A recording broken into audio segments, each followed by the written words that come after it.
నమస్తే, నేను మీ Shiva. Welcome to political engine. YCP ప్రభుత్వ హయాంలో, ముఖ్యంగా జగన్ హయాంలో తన సొంత జిల్లా నుంచి విద్యుత్ శాఖలో పూర్తి ప్రాబల్యం చూపించి విద్యుత్ శాఖను పూర్తిగా తన నియంత్రణలోకి తీసుకున్న ఒక కంపెనీకి అయితే కూటమి ప్రభుత్వంలో మొదటి ఎదురు దెబ్బ తగిలింది. మొదటి ఎదురు దెబ్బ అంటే చాలా పెద్ద దెబ్బ. 6,500 కోట్ల రూపాయల ప్రాజెక్టును అయితే కూటమి ప్రభుత్వం ఆ కంపెనీ నుంచి చేతిలోకి తీసుకొని పూర్తిగా పక్కన పెట్టింది. సో ఇదే కంపెనీ తెలుగుదేశం పార్టీకి కూడా ఎలక్ట్రల్ ఫండ్స్ రూపంలో 40 కోట్ల మేర నిధులిచ్చి మంచి చేసుకోవాలి అనుకున్నప్పటికీ కూడా ప్రస్తుతం ఉన్న పరిస్థితుల్లో ముఖ్యమంత్రి చంద్రబాబు గారు చాలా కఠినమైన నిర్ణయం తీసుకొని ఈ సంస్థను పూర్తిగా పక్కన పెట్టి అయితే ఆ మొత్తం ఒప్పందాన్ని కూడా రద్దు చేసుకున్నారు. అసలు ఏంటి సంస్థ, ఏంటి పరిస్థితి అని ఒక్కసారి లోతుల్లోకి వెళ్తే కనుక, షిర్డీ సాయి ఎలక్ట్రికల్స్ విశ్వేశ్వర రెడ్డి గారు, అంటే కడప జిల్లాకు చెందిన విశ్వేశ్వర రెడ్డి గారు ఆంధ్రప్రదేశ్లోనే 2వ అతిపెద్ద ధనవంతుడు. సో ఇలాంటి వ్యక్తి చేతిలో ఉన్న ఈ కంపెనీ జగన్ హయాంలో పూర్తి స్థాయిలో విద్యుత్ సంస్థలో ఏ చిన్న పని జరగాలన్నా, ఏ చిన్న నియామకం జరగాలన్నా కనుసన్నల్లో పూర్తిగా తన చెప్పు చేతుల్లో పెట్టుకునేది విద్యుత్ శాఖని. సో ఈ విద్యుత్ సంస్థ పూర్తిగా విద్యుత్ మెటీరియల్ని తయారు చేస్తూ ఆంధ్రప్రదేశ్ ప్రభుత్వాన్ని అయితే పూర్తిగా తన గుప్పిట్లోకి తీసుకుంది. అప్పట్లో వైసీపీ ప్రభుత్వం హయాంలో పూర్తిగా వైసీపీకి ఫండింగ్ చేస్తూ పూర్తిగా విద్యుత్ శాఖ మీద తన ప్రాబల్యాన్ని, అలాగే తన పట్టును పూర్తి స్థాయిలో పెంచుకుంది. ఇదే క్రమంలో రాష్ట్రంలో విద్యుత్ కనెక్షన్లు అన్నిటి మీద కూడా స్మార్ట్ మీటర్లు ఏర్పాటు చేయాలి. దీనికి సంబంధించి 18,50,000 స్మార్ట్ మీటర్లు ఏర్పాటు చేయాలి. దీనివల్ల అద్భుతంగా ప్రగతి సాధించవచ్చు.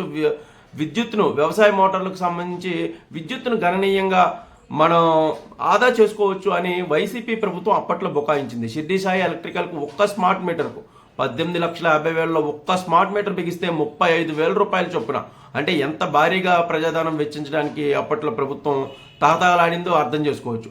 పోనీ దీనివల్ల ఏమైనా, స్మార్ట్ మీటర్ల వల్ల ఏమైనా ప్రయోజనం అనుకూరుతుందా అంటే అది కూడా లేదు.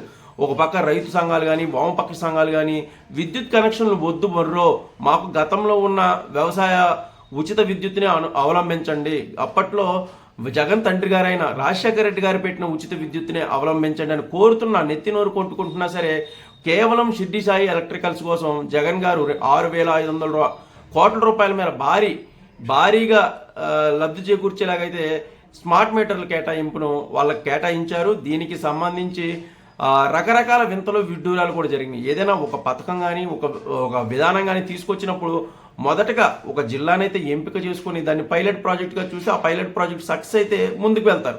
ఏ ప్రభుత్వమైనా చేసేది అది. కానీ జగన్ గారు మొదటే టెండర్ను పిలిచేశారు. తన అస్మదీ కంపెనీకి ఏ ప్రాతిపదికన కట్టబెట్టారు ఏంటి అనేది పక్కన పెడితే పూర్తిగా షిర్డీ సాయికి ఈ స్మార్ట్ మీటర్ల బిగింపు అయితే ఇచ్చేశారు. సో దీని మీద అన్ని వైపుల నుంచి, ఇటు వ్యవసాయ సంఘాలు, అటు లేకపోతే వామపక్ష సంఘాలు, లేకపోతే విపక్షాల నుంచి తీవ్రమైన వ్యతిరేకత రావడంతో అప్పటికప్పుడు దాన్ని ఆపి శ్రీకాకుళం జిల్లాని పైలట్ ప్రాజెక్టుగా అయితే తీసుకున్నారు. శ్రీకాకుళం జిల్లాలో చాలా విమర్శల తర్వాత 28,000 స్మార్ట్ మీటర్లు అయితే బిగించారు. స్మార్ట్ మీటర్లు బిగించడం వల్ల 28.35% విద్యుత్ ఆదా అయిందని అయితే కాకి లెక్కలు చూపించారు. సో ఆదా ఎలా అయింది, ఏ ప్రాతిపదికన అయింది, ఎందుకు అయింది, అవన్నీ ఏం లేవు, జస్ట్ లెక్కలు చూపించారు. సో పైలట్ ప్రాజెక్ట్ సక్సెస్ అయింది. రాష్ట్రం అంతా కూడా దీనిని అమలు చేస్తాం అనేలా అయితే షిర్డీ సాయికి పూర్తి స్థాయిలో ఈ మొత్తం వ్యవహారం అయితే కట్టబెట్టారు. సో పెద్ద ప్రాజెక్ట్ ఇది. సో పెద్ద ప్రాజెక్టు, చాలామంది వ్యతిరేకించిన ప్రాజెక్టు. రైతులకు విద్యుత్, వ్యవసాయ యూనిట్లకు ఉచిత విద్యుత్ ఉన్న పలంగానే ఇవ్వాలి. మళ్ళీ ఆ రాయితీ సొమ్మును బ్యాంక్ అకౌంట్లో వేయడం, ఆ రాయితీ సొమ్ముతో మళ్ళీ వెనక్కి తీసుకోవడం వంటి పిచ్చి పిచ్చి చర్యలు కాకుండా గతంలో ఉన్నట్లుగానే ఉచిత విద్యుత్ ఇవ్వాలని అయితే అందరూ కోరారు. దీన్ని కాదని జగన్ గారు షిర్డీ సాయికి మాత్రమే మొత్తం డబ్బులు కట్టబెట్టాలనే కోణంలో ఈ పెద్ద ప్రాజెక్ట్ని అయితే ఆయనకు అప్పచెప్పారు. సో కూటమి ప్రభుత్వం వచ్చిన తర్వాత ప్రస్తుతం అయితే రాష్ట్ర వ్యాప్తంగా కొన్ని చోట్ల సుమారుగా 50,000 కనెక్షన్లు అయితే పెట్టినట్లయితే లెక్కలు ఉన్నాయి. 50,000 కనెక్షన్ వరకు పెట్టారు. సో వాటిని ఎక్కడున్నావో అక్కడే నిలిపివేసి పూర్తిగా ఈ పనులను రద్దు చేసే కార్యక్రమం అయితే కూటమి ప్రభుత్వం తీసుకుంది. చాలా మంచి స్టెప్ ఇది. ఎందుకంటే ప్రతిసారి కూడా మొన్న విద్యుత్ సంస్థల డైరెక్టర్ల పోస్టులో కూడా షిర్డీ సాయి చెప్పిందే వేదం అన్నట్లుగా పత్రికలు రాశాయి.